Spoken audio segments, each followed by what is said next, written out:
The sky hung low over Los Angeles, painted with clouds heavy enough to drown the sun. The city hummed as it always did. Buses groaned, horns blared. Neon signs blinked into the mist, but somewhere beneath all that noise, in a forgotten subway tunnel near Hill Street, a melody was trying to breathe. It came from a boy sitting cross-legged beside the wall, an old guitar resting against his chest. The instrument was bruised with scratches, one string replaced with fishing line, yet his fingers moved across it as if it were made of gold. The notes wove through the echo of footsteps, soft and haunting, clinging to the damp air like prayer. That boy was Ethan Cole, 14 years old, thin as a winter branch, his hair curling over tired eyes that still carried a glimmer of wonder. His clothes were faded, his sneakers torn, but when he played, the world around him seemed to pause. He played for no one, and for someone, for the woman whose voice still lived inside every chord he struck, his mother. Her name was Laura Cole. She'd been sunshine in human form, laughing easily, singing always, her voice a gentle fire that could turn an ordinary morning into something holy. When Ethan was small, she would sing Hotel California every Sunday while making pancakes. She'd close her eyes on the chorus, sway a little, her voice wrapping around him like a blanket. You can check out any time you like, but you can never leave. He never really understood what those words meant, not until the day she did leave. It happened fast. One winter she caught a fever that didn't go away. Hospitals, bills, worry, silence. Then one night his father came home without her. Ethan remembered every detail, the smell of rain, the way his father's boots left muddy tracks on the floor, the sound of the guitar falling when Ethan tried to grab him and ask where she was. She's gone, his father had whispered, and the music died that night. Days turned into months. The apartment grew smaller, quieter. His father, once the man who whistled country songs while fixing cars, turned into a shadow who worked all day and drank all night. The laughter that once filled their home was replaced by the buzz of the refrigerator and the clink of glass bottles. But Ethan couldn't let the silence win. He found the guitar in the closet, dusty, one string broken, and started to play again. Every chord hurt at first. Every lyric made his chest ache. Yet with time, the pain began to shape into something else, music. He didn't have a teacher, just memories of her hands guiding his, showing him where to press, how to listen. Sometimes when he played alone in the dark, he could almost feel her beside him again. That's how the tunnel became his stage. Every evening, when school became too heavy, or when his father's silence grew unbearable, he'd grab the guitar and disappear underground. Down there, he wasn't the boy with the broken home. He was the boy with the song. The first time someone dropped money into his case, he had been startled. An old woman smiled and said, "You've got the voice of someone who's lived 1,000 years." He didn't understand then what she meant, but he remembered the warmth in her eyes, a kind of kindness he rarely saw anymore. Over weeks, he became a part of the tunnel's rhythm, the musician everyone passed but few truly noticed. Some people smiled, some recorded short clips, others didn't even turn their heads. But for Ethan, every glance, every coin, every whisper of applause was proof that he still existed. His voice grew stronger. So did his confidence. And yet beneath the courage, there was always that hollow ache, the wish that his mother could see him just once more, sitting in the same light that used to shine through their kitchen window. One cold evening, the tunnel was almost empty. The city above had gone quiet after the rain, and only the hum of a passing train filled the air. Ethan played anyway, eyes closed, letting the music carry him somewhere far beyond the city. That was when a stranger stopped, a tall man in a dark coat, his shoes polished, face half hidden beneath a hat. He didn't move for a long moment, just listened. The boy's voice echoed through the tunnel, trembling but pure. When Ethan finally looked up, the man clapped softly, the sound bouncing against the walls. "Kid," he said with a half smile, "where'd you learn to sing like that?" Ethan blinked. My mom taught me. Your mom had good taste. The man crouched, eyes kind but sharp. That song's a classic. Takes guts to play it this raw. Ethan shrugged. It helps me remember her. The man nodded slowly. Name's Michael Grant, he said, handing him a card. I work with Starrise TV. We're holding national auditions this weekend. You should come. Ethan took the card carefully as if it might crumble. The logo shimmered under the tunnel light, a star rising behind a microphone. I can't, he said quickly. I'm not.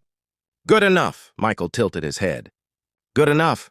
Kid, what you've got can't be taught. Most people sing notes. You sing stories. Before Ethan could answer, the man smiled, dropped a 20 into the case, and disappeared into the rain. Ethan stared after him until the echo of footsteps faded. Then he looked down at the card again. Starrise TV, National Talent Show. Saturday, 10 a.m. He had seen the show before through the glass of a cafe window. Crowds cheering, confetti raining, lives changing in a single song. Could that ever be him? He traced the raised letters with his thumb, heart pounding. That night, the wind howled through the apartment's broken window. His father was at the table again, nursing a glass of whiskey. You're late, he said without turning around. I was playing, Ethan replied quietly. A man heard me. He wants me to audition for a TV show. His father laughed, a sharp, bitter sound. A TV show? You think that'll fix anything? You think the world cares about some kid singing his dead mother's song? Ethan flinched but said nothing. He'd learned that silence was safer. His father sighed and looked at him. Not angry, just tired. You've got her eyes, he murmured. That same stubborn hope. It's what broke her heart. The words hit like a stone. Ethan turned away. In the small corner that was his room, he sat with the guitar and began to play again. Quietly at first, then louder, until the walls seemed to breathe with him. Each note was a rebellion, each lyric a promise. He wasn't singing for fame, he was singing to heal. The next morning, he skipped school. Instead, he went to a small pawn shop at the edge of the street and asked if they could restring his guitar. The old man behind the counter squinted at the instrument, nodded and said, For a voice like yours, kid, I'll do it for free. Ethan smiled, the first real smile in months. He spent the next few days preparing. He cleaned his guitar with an old t-shirt, practiced in the tunnel until his fingers bled, memorized every rise and fall of the song. He even saved enough coins to buy a bus ticket to the audition. His father barely spoke to him, though one evening, as Ethan left with his guitar, the man muttered, You really gonna do it? Ethan paused at the door. Yeah, a long silence. Then, softer, his father said, She'd be proud. It was the first kind thing he had said in 2 years. The morning air was bright, the city alive with noise and promise.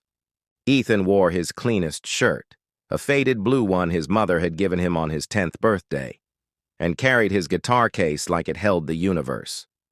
When he reached the Starrise audition hall, the line was endless. People with guitars, violins, even costumes stood waiting, laughing, chatting nervously. Ethan kept to himself, clutching the card. At one point, a young woman ahead of him turned and smiled. First audition? He nodded. Don't worry, she said kindly. Everyone's scared. Just sing your truth, sing your truth. The words echoed his mother's voice. Hours later, when his number was finally called, he felt his knees shaking. A woman with a headset led him through a hallway lined with posters of famous singers who'd once been nobodies. Room 3, she said. Good luck, sweetheart. Ethan stepped through the door and froze. The stage lights were blinding. Rows of people sat in the audience. Cameras rolled. At the judges' table sat 4 figures, and among them Michael Grant. He smiled when he saw Ethan. You made it, Michael said. Whenever you're ready, son. Ethan took a deep breath, his hands trembling around the guitar neck. He remembered his mother's laughter, the smell of pancakes, the feel of sunlight on her hands as she played with his hair. He closed his eyes. On a dark desert highway. The first note left his throat like a heartbeat finding its rhythm again. The hall fell silent. Every person in the room turned toward the small boy standing under the light, singing not for glory but for love. And though his voice wavered, it carried something no microphone could polish: truth. The lights dimmed, the grand stage fell silent, and in that silence, a small boy with a trembling heart stood at the center, holding a guitar that had seen more pain than wood should ever hold. Ethan's chest rose and fell as he looked out at the sea of faces. Thousands of people, cameras, lights, all waiting for something spectacular. But Ethan didn't come to be spectacular. He came to be honest. He came to sing his truth. A judge leaned forward with a smile, her voice gentle. "Hey, what's your name?" "Ethan," he said softly. "And what will you be singing for us today?" Ethan looked down at the guitar, his father's old guitar, scarred and cracked but still full of life, and whispered, "Hotel California." The crowd murmured. It was a bold choice, a classic, hard to pull off. "All right, Ethan," said another judge. "The stage is yours." Ethan closed his eyes, and when he opened them, he wasn't standing in front of thousands anymore. He was back on that cold city street, the one where he used to play for strangers who never looked twice. He could smell the rain, hear the coins clinking in the old coffee cup at his feet. He took a breath and strummed the first chord. On a dark desert highway, the sound floated across the room like a whisper from another time. It wasn't perfect. It was real. A deep silence fell. Even the cameras seemed to pause. The notes of the guitar shimmered like stars across the hall. As Ethan sang, his voice carried every scar, every night of hunger, every prayer whispered under broken streetlights. Each word had weight. Each breath had history. A man in the audience lowered his phone, forgetting to record. A little girl leaned into her mother's arm. A crew member behind the curtain wiped his eyes. Ethan's voice wasn't powerful in the traditional sense. It was fragile, yet unstoppable. It was the sound of someone who had nothing left to lose and everything to give. Halfway through the song, something began to shift. Ethan felt it, like the walls between past and present were blurring. He could almost see his mother sitting in the front row, smiling, nodding, whispering, "Don't stop, my boy." He blinked hard, tears welling up, but he didn't break. He just sang harder. "Welcome to the Hotel California." His fingers danced on the strings. The audience sat frozen, eyes wide, hands over hearts. Somewhere in the back row, a man whispered, "This kid's not just singing. He's remembering." By the third verse, Ethan's voice cracked, just slightly. But that single imperfection shattered every wall in the room. Because in that break, everyone heard something real. Loss, hope, love. A woman in the second row began to cry openly. One of the judges leaned back, whispering, "My God." As the song built toward the bridge, the lights shifted, golden beams falling across his face like sunlight breaking through clouds. "You can check out anytime you like." The room went still. You could hear a pin drop. The world seemed to hold its breath. But you can never leave. When the last note faded, Ethan didn't move. He just stood there, his hands still on the strings, his head bowed. The silence was alive. No one dared to speak. And then, one single clap, then another, until the entire hall erupted. Thousands stood to their feet, shouting, crying, cheering. The judges looked at each other, their eyes full of tears. A single hand rose in the air, and then confetti exploded from the ceiling, golden and shimmering. It poured around Ethan like a shower of blessings. He looked up in disbelief as the music of triumph filled the air. The judge who pressed the button stood, wiping her eyes. She whispered through the mic, her voice trembling. "Ethan, you just gave us something we'll never forget. You didn't just sing a song. You shared your soul." Ethan couldn't move. He dropped to his knees, clutching his guitar, tears streaming down his face. The audience's cheers thundered around him like a storm of love. The host rushed over, putting a hand on his shoulder. "Ethan, how does it feel?" Ethan laughed between sobs. "It feels like my mom heard me. The crowd went silent again, this time out of respect, and then came a second wave of applause, louder, rawer, pure human emotion. Backstage was chaos. Producers, cameras, lights, people shouting viral, and history made. But Ethan barely heard them. He sat in a corner, still holding the guitar, eyes red but glowing with peace. That's when he heard a voice he hadn't heard in years. "Ethan." He turned slowly. There, standing just a few feet away, was his father. He looked older than Ethan remembered, hair thinner, eyes tired. But those eyes, they were filled with pride and pain all at once. The man took a step forward, his voice breaking. "I saw you up there, and I swear, I saw her too." Ethan froze. He didn't know what to say. For so long he'd built walls around his heart, but now, those walls were gone. The father opened his arms, and without another word, Ethan ran into them. They hugged, not as a father and son separated by years of guilt, but as two souls finally finding each other again. "She'd be so proud," his father whispered. "You did it, son. You did it for her." A stagehand nearby quietly wiped his eyes. Even the cameraman filming the backstage moment lowered his lens, whispering, "Let them have this." That hug, that single human moment, was worth more than all the fame that was about to come. Within hours, Ethan's performance spread like wildfire. Clips flooded social media. People across the world, from New York to Manila, from London to Islamabad, watched the boy with the cracked voice make millions cry. Headlines appeared everywhere.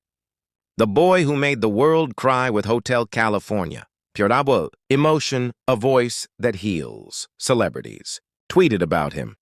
News anchors replayed his song with tears in their eyes, but the comments said it best. "This isn't talent, it's soul." I don't even know him, but I feel proud. He reminded me that kindness and pain can create beauty. After all the noise, Ethan sat alone in his small hotel room. The golden confetti from the stage was scattered on the floor. He picked up one tiny piece, holding it between his fingers, watching how it reflected the light. Outside, the city glowed. Inside, he felt a quiet peace, the kind that only comes when you finally set your soul free. He reached for his guitar and strummed gently. The tune was soft, almost like a lullaby. He looked up at the night sky through the window and whispered, "Mom." I finally made them listen. A single tear rolled down his cheek, and at that exact moment, a shooting star streaked across the sky, as if the universe was answering back. The next morning, Ethan woke up to find a note slipped under his door. It was from one of the judges. It read, "Never let the world change what made you different. You didn't just sing a song, you healed hearts. Keep doing that." Ethan smiled. He folded the note, tucked it inside his guitar case, and whispered, "Always." That night on stage wasn't just an audition. It was the night music became human again, because for a few minutes, the entire world stopped chasing perfection and just felt. And that, more than any trophy or title, was Ethan's real victory. The months after the Golden Buzzer were a blur. Everywhere Ethan went, people recognized him. The boy with the cracked voice who had made the world cry. Interviews, invitations, talk shows, endless cameras. At first, it felt unreal, like he was walking through someone else's dream. But fame didn't change him. He still carried the same old guitar. He still whispered a small prayer before every performance, and every time someone asked how it felt to be famous, he would smile gently and say, "It feels like Mom can finally hear me." Ethan's performance spread beyond borders. In small villages in Asia, children sang his song under the stars. In American coffee shops, street musicians covered Hotel California and told his story before playing. In hospitals, doctors played his video for patients fighting battles with pain, saying, "Listen to this boy. Feel what he felt. Let it heal you." The song that once belonged to his childhood had become a global heartbeat, And yet, as bright as the lights became, Ethan never forgot the darkness he came from. When offers came, millions in contracts, tours, endorsements, Ethan shocked everyone. He said no to all of them. Instead, he stood in front of the cameras one morning, his voice calm but steady. "I don't want to sing for fame," he said. "I want to sing for those who can't afford to dream yet." That day, he announced the Harmony Project, a foundation for children who lived the kind of life he once did. Street kids, orphans, and dreamers who had no one to believe in them. He used his prize money to build small music schools in forgotten corners of the world. The first one opened in his own neighborhood, the same one where he had once played for coins. The sign above the door read, "Every voice matters." Inside, the walls were painted with bright colors, the floors filled with laughter and out-of-tune guitars. Children from different backgrounds learned to play, sing, and write songs. Ethan would often visit quietly, helping a child tune their instrument, teaching them how to hold a note, or just sitting in the corner listening. And every time he heard a small voice singing, he smiled and whispered, "That's what music sounds like when it's honest." One evening, after a long rehearsal, Ethan sat alone in his apartment. The city lights glowed beyond his window. The same city that once ignored him now worshipped his name. He opened his mail. Among fan letters and event invitations was one old envelope with shaky handwriting. It was addressed simply to Ethan, the boy who sang the truth. Inside was a letter from an elderly nurse. "Dear Ethan, I worked at the hospital where your mother spent her last days. She talked about you every night, how you would sing to her over the phone, how she believed your voice could touch heaven itself. She made me promise that if I ever saw your name again, I would tell you one thing. She never stopped listening, not even for a moment." Ethan's hands trembled. The paper blurred through his tears. He pressed the letter to his chest and closed his eyes. For the first time in years, he didn't feel the ache of losing her. He felt her presence, soft, loving, proud. He whispered, "Thank you, Mom, for never leaving." Months later, Ethan took a quiet trip back to the small town he came from. The streets looked smaller than he remembered, but the memories still lived in every corner. The alley where he'd played for coins, the shopkeeper who sometimes gave him bread, the park bench where his father used to sit and listen from afar. He carried his guitar and walked to the old cemetery. It was late evening, golden light spilling through the trees. He found her grave, cleaned the dust off the stone, and placed a small white rose beside it. Then he sat down, tuning his guitar carefully. The first note echoed softly through the quiet. "On a dark desert highway." His voice was stronger now, but his heart sang with the same innocence as before. He didn't cry this time. He smiled, because he knew she could hear him. He could almost feel her beside him, humming along. When the song ended, he whispered, "We did it, Mom. The world finally heard us." A gentle breeze moved through the trees, and for a second, he could have sworn he heard a woman's voice on the wind. "I always did, my son." Years passed. Ethan became a quiet legend, not a superstar with billboards, but a symbol of hope. He still performed occasionally, but every show began with children from the Harmony Project singing beside him. He called them the Voices of Tomorrow. When he sang Hotel California now, it was no longer a song of loneliness. It was a hymn of gratitude, a melody of healing. One night, after a concert in Los Angeles, a journalist asked, "Ethan, what's the secret behind your voice? Why does it move people so deeply?" Ethan smiled and said, "Because it isn't my voice anymore. It belongs to everyone who ever felt unseen." The Harmony Project grew beyond borders. New schools opened in the Philippines, Kenya, Pakistan, Brazil. Children who once lived on the streets now performed on big stages, their faces glowing with confidence. In one viral clip, a little girl with no shoes sang Hotel California with her small, trembling voice. When asked who taught her, she smiled and said, "Ethan did. He told me to sing what I feel. That clip reached Ethan while he was traveling. He watched it in silence, tears shining in his eyes. He whispered, "That's the real music. That's what it was all for." Years later, Ethan stood again on the same stage where his journey began. It had been a decade since his first performance.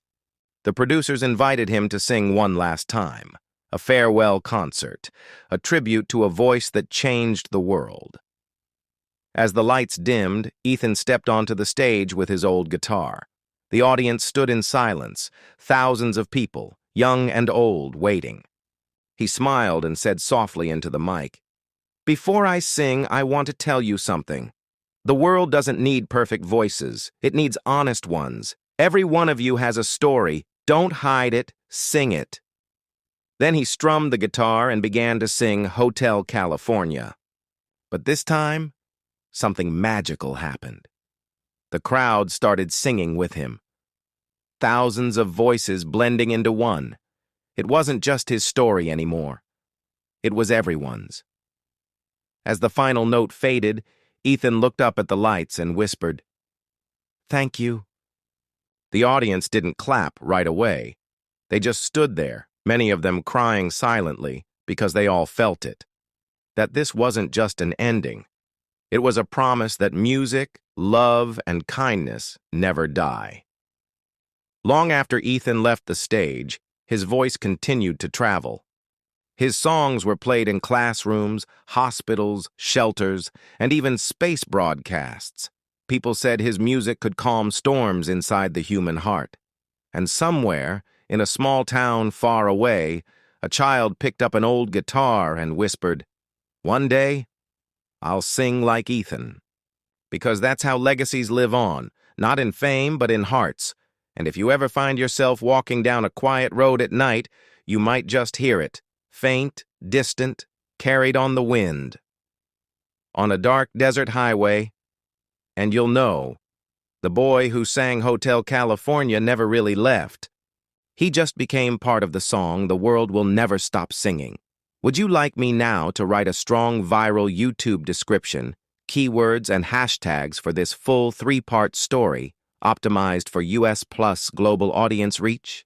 It will make your video discoverable and emotionally engaging in search results.